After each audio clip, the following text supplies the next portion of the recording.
बिस्मिल्लाहिर्रहमानिर्रहीम अस्सलाम वालेकुम रहमतुल्लाह। जनरल ज़ियाउल हक के बेटे एजाजुल हक का एक इंटरव्यू सामने आया है और उसके अंदर उन्होंने असल में जो इस्टेब्लिशमेंट की सोच है, इस्टेब्लिशमेंट का माइंड है, उसको पब्लिक कर दिया, उसको पब्लिक के सामने रख दिया और बता दिया है कि असल मसला कहाँ पर है, इशू कहाँ पर है, प्रॉब्लम कहाँ पर है और किस तरीके से इस मसले को हल किया जा सकता है।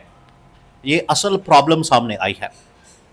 ना सिर्फ एजाजुल हक की जानिब से नवाज शरीफ के मुतालिक बताया गया, शरीफ ख़ानदान पूरा का पूरा एजाजुल हक ने बता दिया है, क्योंकि उन्होंने इनके साथ काम किया, बड़ा क्लोज़, बड़ा करीबी इनके साथ भी और इनके बाप के साथ भी, जनरल ज़ियाउल हक के साथ। तो उन्होंने बता दिया इसका हल क्या है। शरीफ ख़ानदान की भी, जरदारी ख़ानदान की भी उन्होंने जो कच्चा छट्टा खोल के बयान कर दिया, और दूसरी जानिब जो इस वक्त आप समझें कि इमरान खान जेल के अंदर मौजूद है, उसका भी हल उन्होंने दे दिया। पाकिस्तान इस वक्त बहुत बड़े क्राइसिस के अंदर है। इसी वजह से बड़े बड़े तज्ज़ियाकार, सीनियर सियासतदान, टॉप के जनरल्स, जनरल राहील शरीफ जैसे, और ना सिर्फ सेटिंग बल्कि रिटायर, वो अब पाकिस्तान को, ख़ास तौर पर फील्ड मार्शल को, जनरल आसिम को मशवरे पर मशवरा दे रहे हैं।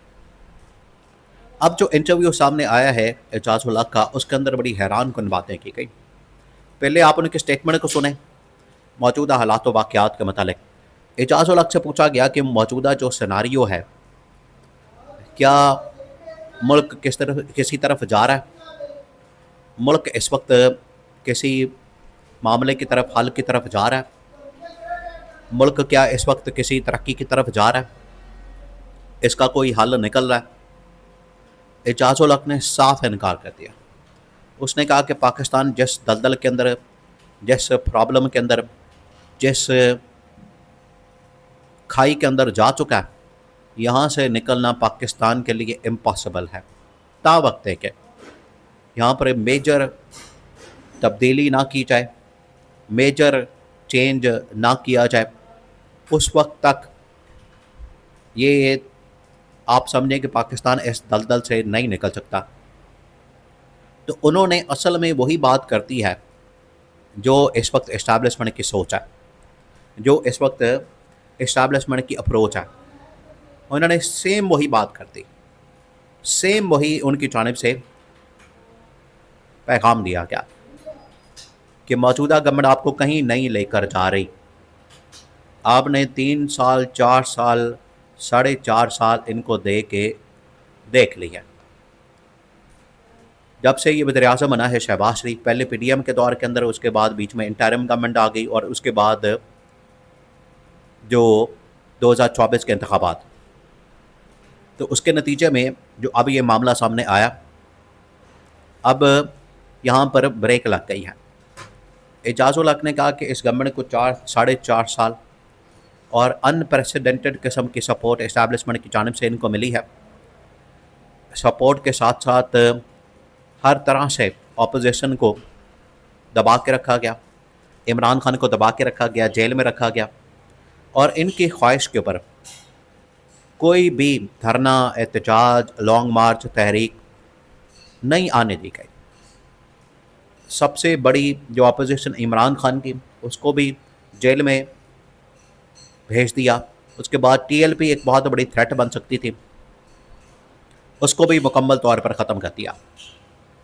इतना खुला मैदान जिसके अंदर आप समझें एक मिसाल से कि रेस लगाई गई, अकेला घोड़ा मैदान के अंदर है, अकेला, फिर भी ये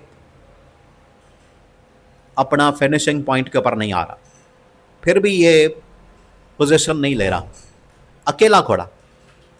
तो फिर इनके ऊपर मातम किया जा सकता है, और इनकी नालायकी के ऊपर, फिर जहालत के ऊपर और इनकी नाअहली के ऊपर मातम किया जा सकता है, और कुछ नहीं हो सकता। तो एजाजुल हक ने तो बड़े ही खुल्लम खुल्ले अल्फाज के अंदर मौजूदा गवर्नमेंट को आड़े हाथों लिया और इनकी पॉलिसीज़ को तनकीद का निशाना बनाया। उसके बाद उन्होंने नवाज शरीफ की जरदारी की, बेनज़ीर की, और इमरान खान का एक कंपैरिजन किया। अब कंपैरिजन बड़ा उनकी जानिब से दिलचस्प किया गया।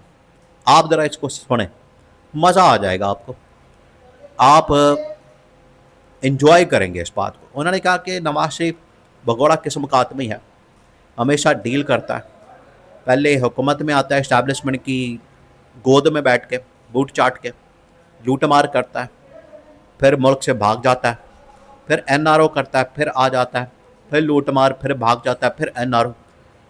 एजाज़ुल हक ने कहा कि पिछले 50 साल से ये ड्रामा कर रहा है, पिछले 50 साल से इसने ये तमाशा लगाया हुआ है और ये मुल्क का इसने बेड़ा गर्क कर दिया, और यही हाल पीपल्स पार्टी करती चली आ रही, उसमें चाहे जुल्फ़िकार अली भुट्टो हो, बेनज़ीर हो, या फिर आसिफ जरदारी हो, ये तीनों। और आगे इन्होंने अपनी नस्ल, देखिए एजाज़ुल हक ने ये बात की, इन्होंने कहा कि इन्होंने अपनी नस्लें तैयार की हुई हैं, आगे नस्ल दर नस्ल इन लोगों ने पाकिस्तान को इस तरीके से ग़ुलाम बना के रखा हुआ है, इन लोगों ने घर की लौंडी बना के रखा हुआ है, अब अपनी नस्ल को तैयार कर रहे हैं, इनकी जानिब से अपनी नस्ल तैयार की जा रही है।